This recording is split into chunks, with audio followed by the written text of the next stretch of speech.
Hello everybody, welcome to Bobonomics. I'm Bobo, and today I'll be talking about why I think we should abolish the federal minimum wage in the US. This is almost an inside joke with some of my friends because I've been arguing to abolish the minimum wage since middle school, and it's always come up and it's something that I was interested in researching. So, given that this is kind of a signature issue of mine, I thought I'd make a video on it. This will kind of be a video essay based on this article that I wrote in the past, but this will be 2020. So, what is the minimum wage?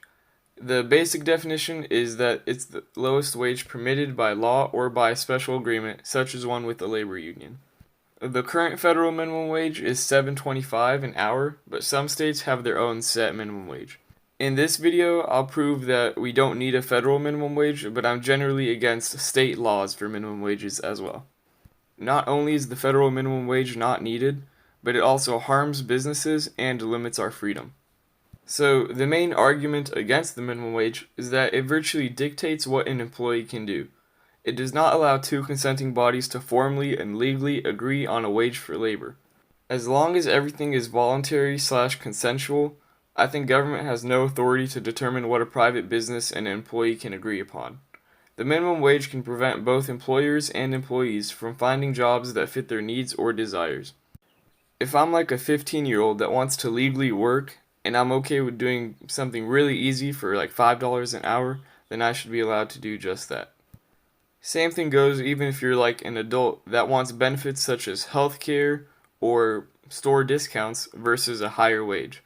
So let's say I'm willing to work for $7 an hour, but I also want 80% off the store that I work in because I shop there a lot.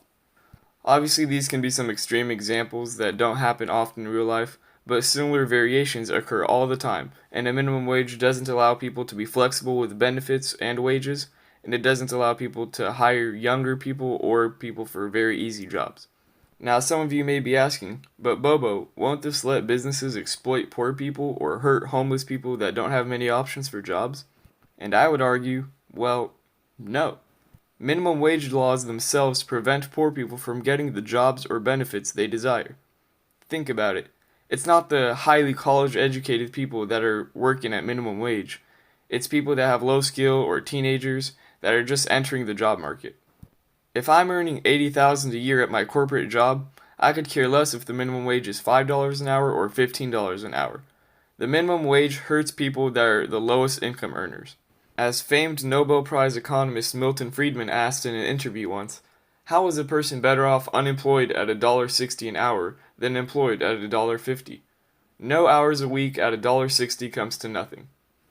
This whole quote here is great because it dismantles the idea that minimum wage needs artificial payment of value that isn't there, and it shows how poor people and businesses are hurt by a high minimum wage. In the United States, our federal minimum wage is only $7.25 an hour. For most industries, this is what we would call a non-binding minimum wage, because the industry standard is already way higher than that. A $1 minimum wage in the US will probably have the same effect as a $0 an hour minimum wage, but I'm just stressing that with no minimum wage, we can maximize freedom and prosperity. Many people ask, is it even possible to not have a federal minimum wage? What countries have done this? And this is where I learned that we really don't need a guaranteed federal minimum wage for the private sector. Some of the most equitable and rich countries in the world have no minimum wage. Here's a list of most big countries that have no federal minimum wage laws. Norway, South Africa, Egypt, Liechtenstein, Singapore, Switzerland, Bahrain, Brunei, United Arab Emirates, Denmark, and Switzerland, amongst numerous other developed countries, have no universal, legally binding minimum wage. Some of these countries practice labor union collective bargaining, or have independent institutions that determine their minimum wage for them, but generally, all of them have no legally fixed rate on private wages. I would prefer these systems as to the one the US has now. Ideally, I'd want the United States to have no federal minimum wages or state minimum wages, and have everything up to private union bargaining or individual employer-employee relationships. It's important to note the countries listed here are some of the most prosperous and free countries in their respective regions. Note that they have radically different governments, geology, geography, political sphere, yet they're all successful and have this one characteristic in common. Only a handful of countries even have no federal minimum wage laws for the private sector, yet half of the top 10 spots on the 2020 Quality of Life Index by US News and World Report are taken by countries with no federal minimum wage laws. We can see similar results in happiness rankings, environment rankings, and business friendliness rankings. On the other hand, North Korea, Iraq, Haiti, Afghanistan, etc. all have federally mandated minimum wage laws. I'm not saying that minimum wage will instantly make your country bad, but it obviously does not guarantee any high standard of living and is not necessary to have a high quality of life for poor people or rich people. Now, a common but kind of unreasonable question is, why wouldn't every employer just hire people at 1 cent an hour? Well, the answer to these questions are simple and are the same reasons less than 1% of Americans get paid $7.25 an hour, according to the Bureau of Labor Statistics. The vast majority of these jobs are either filled by workers under the age of 25 or are part-time jobs, and usually both. Common sense and any knowledge of economics will tell you that there are market wages that would get paid regardless of regulation. No full-time doctor or lawyer is going to be working just for $10 an hour because their labor is worth more and they know people are willing to pay for that. The labor market is just like any other market.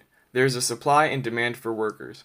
A binding federal minimum wage, a minimum wage above the market equilibrium wage, will inherently cause unemployment, as people willing to work for less will not be able to get hired, as employees must hire to a certain level.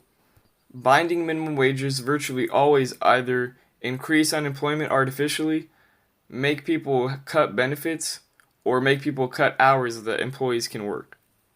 This can already be seen in many industries in the US, especially with cities like Seattle and New York City, that raised their minimum wages above their standard of living and led to cuts and shortages. Now, if the average teenager is getting paid $18 an hour and we raise the federal minimum wage to $10 an hour, obviously there won't be a big difference in that area. However, even though our current minimum wage is already non-binding for most industries, it's important to completely dissolve it, as it cannot possibly fit the needs of every single American worker in every town in every state. Every individual is different, so we should allow them to accommodate each other and negotiate. In summary, we see minimum wage laws stop two consenting parties from legally benefiting each other. If you don't like your current job, negotiate your benefits/wages or go to a competitor, or don't work at all.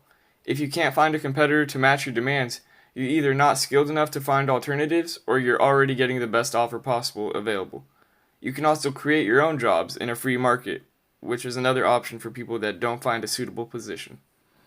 Abolishing the minimum wage will maximize liberty for employees and can increase employment with combinations of payment to suit individual needs.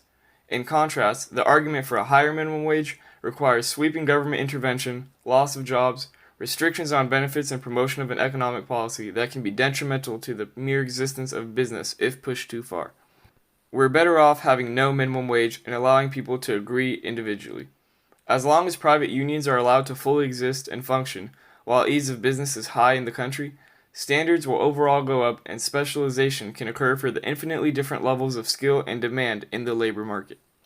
Abolishing the federal minimum wage ultimately returns more freedom to the people, decentralizes power from federal government, stimulates competition in a free market, and has the potential to vastly improve lives. We see it works well with other countries, and we know that it can help our country. Basic economic theory agrees with the idea that no minimum wage will help our natural unemployment the most, and common sense shows us that someone's way better off at $7 an hour than $0 an hour with nothing to gain. If we abolish the federal minimum wage right now, here are some things I would expect to happen. First, unemployment would likely decrease because with less restriction, it becomes easier to search for a job. It also becomes easier to hire an employee. Lower skilled jobs that could not be paid for previously could become available as options. Second, youth employment would likely increase. More entry-level jobs could open up, and there is less risk to hire someone with few qualifications. Third, I would expect outsourcing to become less common because Americans could work easy jobs at home, and the convenience will keep businesses to employ people here while providing domestic product for the country.